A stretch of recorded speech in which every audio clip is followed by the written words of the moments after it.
Hello, I am currently driving from one place to another. It's a long drive, so I'm in search of a camp for the night.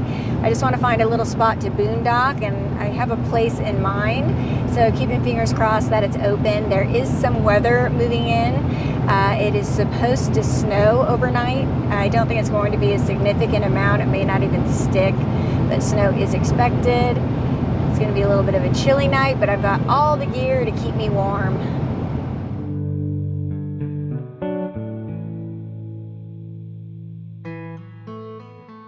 Remember the John Denver song Country Roads? When I was growing up, I never liked it, and I wasn't a John Denver fan. But as I've gotten older, it really resonates with me, and I've come to love it. I heard it driving home from my corporate job on my final day of work before I hit the road full time, and it brought tears to my eyes. Happy tears.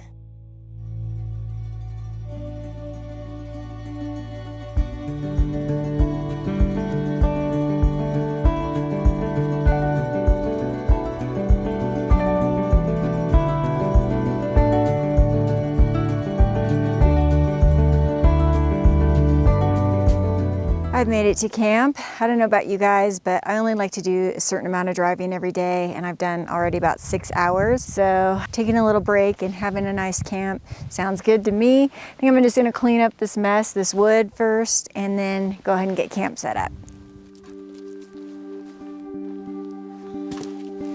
I opted to boondock instead of grabbing a hotel somewhere. I just recently started utilizing hotels on quick trips back to my home state of California, and I definitely prefer being out in nature. It was the first time I had used a hotel in years, especially since hitting the road full time, and I definitely prefer the outdoor experience and the camping experience over a hotel room any day.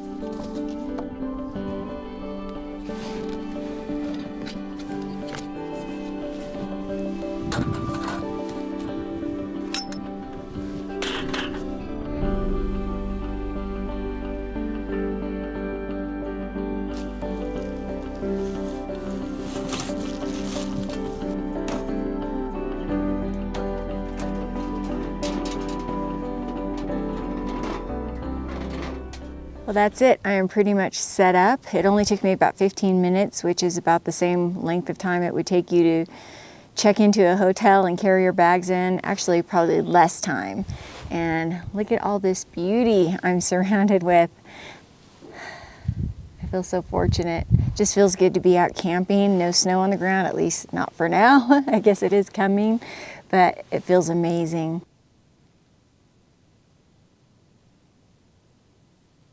If you watched my last video, you know that my truck was in for repairs. I was telling you how it would not come out of four-wheel drive. I did get it repaired, and I brought the receipt because I wanted to explain to you exactly what it was so I didn't get it wrong. So what it was is they found that the front drive shaft boot had failed and ripped out encoder motor connector, causing the four-wheel drive issue. They replaced the front drive shaft boot, removed and rewired new encoder motor connector, and all is working okay now. So that set me back about $815. I am in a rural area currently, and I don't have many options, so I did have to take it to a Chevy dealership. But I'm just happy to have it fixed and be back on the road. I want to go ahead and get dinner going in just a minute, but before I do, I want to talk about the sponsor of today's video, and this bad boy, the Anker Everfrost powered cooler. This thing is amazing. It can be powered by either solar, your vehicle, or you can plug it into an outlet at home to get it powered up. It's got a battery bank here that is built in and can be removed and can be used separately as a power bank. But this is your power source and battery for this cooler, and it's awesome. A super long-lasting portable fridge with a detachable 299 watt-hour battery for powering the cooler for cooling. The 33-liter Everfrost can cool at 0 degrees Celsius for 35 hours, 44-liter is 30 hours, and the 53-liter is 20 hours. It's chilly in Utah right now, but I can use it to control the temperature and adjust it so that my food doesn't freeze, and it's gonna come in very handy in the very, very hot months that are ahead. Also, it's got a handy little bottle opener. They thought of everything. And this awesome little pop-up table. If you're opening it at night, you've got some lights. No more ice. Compared with other powered coolers with ice, the Anchor Everfrost powered cooler can contain 2 times the items. Bring more of the food and drink you love wherever you go. I'm a huge fan of the Anchor brand. I've been literally using it for years. If you'd like to get your own Anchor Everfrost powered cooler, click that link below. And thank you once again to Anchor for sponsoring this video. Now back to the show. Kind of an ironic story. When I first hit the road full time, it was only my 3rd day on the road.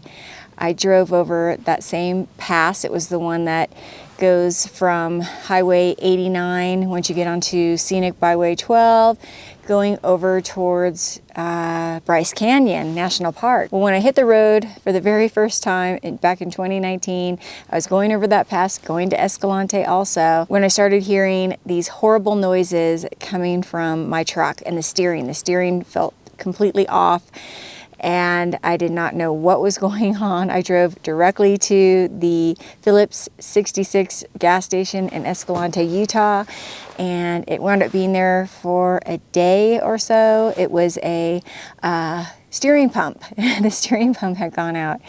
So I learned quickly that things go wrong on the road on day 3.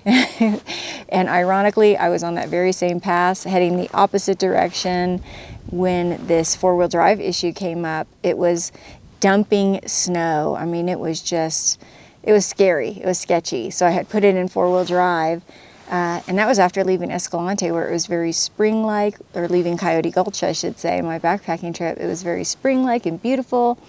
But going over that pass, man, it was dumping snow. So yeah, I put it in 4-wheel drive. I got down the mountain into Panguitch, and I went to put it back in 2-wheel drive, and that's when I noticed it would not go back into 2-wheel drive. Anyway, I just thought it was kind of ironic that both car issues happened on that pass. I've been over that pass many times with no issues, so I don't think it's some sort of curse on that pass. In this container here, I keep my dry goods. Don't have a whole lot because it's just a quick overnight layover. And my kitchen is just one of those trunk organizers, and in here I keep all my pots and pans and utensils, and of course my coffee kettle.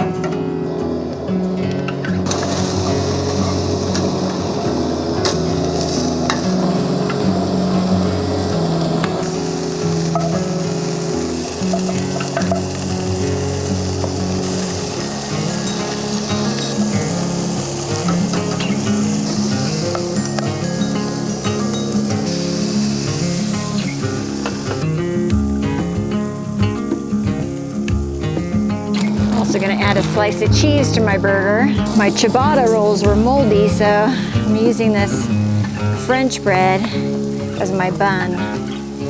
Just throw it on the pan for a minute.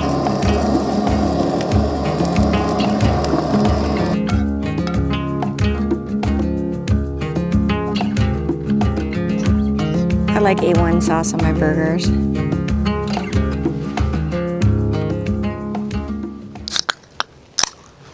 I must be over a flight path because I've been hearing a lot of planes going over. So good. Broccoli is really good. Take a bite into this burger. It's going to be hard to bite into. This thick bread.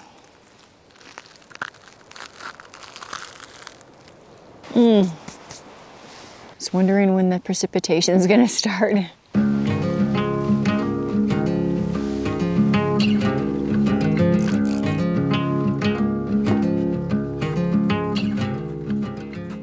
Looks like snow is on the way. It's already snowing at those high peaks. This is my super basic setup for truck camping. I want everything to be removable so I can use it as a truck still, which I have been doing lately. So it's just a cot, and it fits right over the wheel well.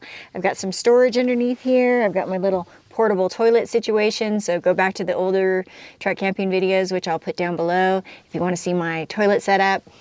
I've got a sleeping bag, a 0-degree bag, a sleeping pad, some lanterns. I've got some sticky lights that I'll stick up here. They don't stay stuck up with the Velcro when I'm driving. I found that they fall down, so I'll just stick them up. When I'm ready to get in for the night, I'll cover the windows with Reflectix. I have a little heater buddy, which keeps me very warm at night. I have a carbon monoxide detector, and I'll also make sure the windows are very well ventilated. So don't worry about that, it is safe.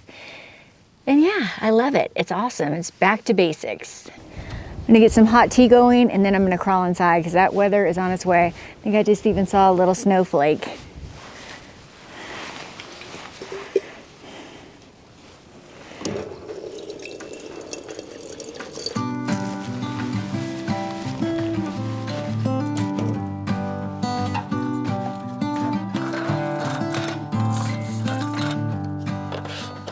Here's my little lights here. You just stick them up on the ceiling. We've got Velcro on this side, battery operated. And then I'll put my Reflectix across the window.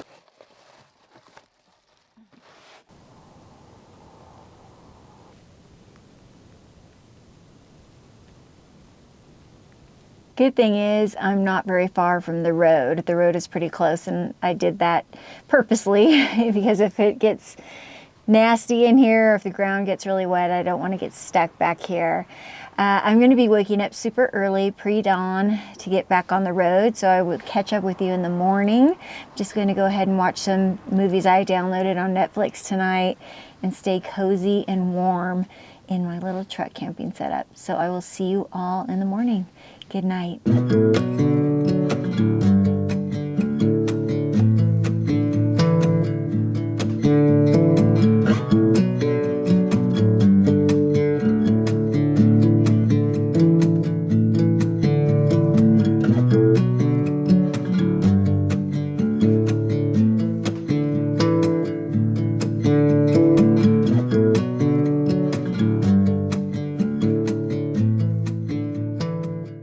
Good morning. I've been on the road now for a few hours, and they were dead on about the weather. It started snowing, and it is snowing. It's not sticking too much right now because it's still kind of warm temperature wise. I left pre-dawn, so it was dark when I left, but I am going to stop for some coffee because I've not had any coffee this morning. More weather is on the way. Winter is not over. It's going to be a few more storms heading through the west. But I think I'll make it safely back to my destination before this one gets too bad.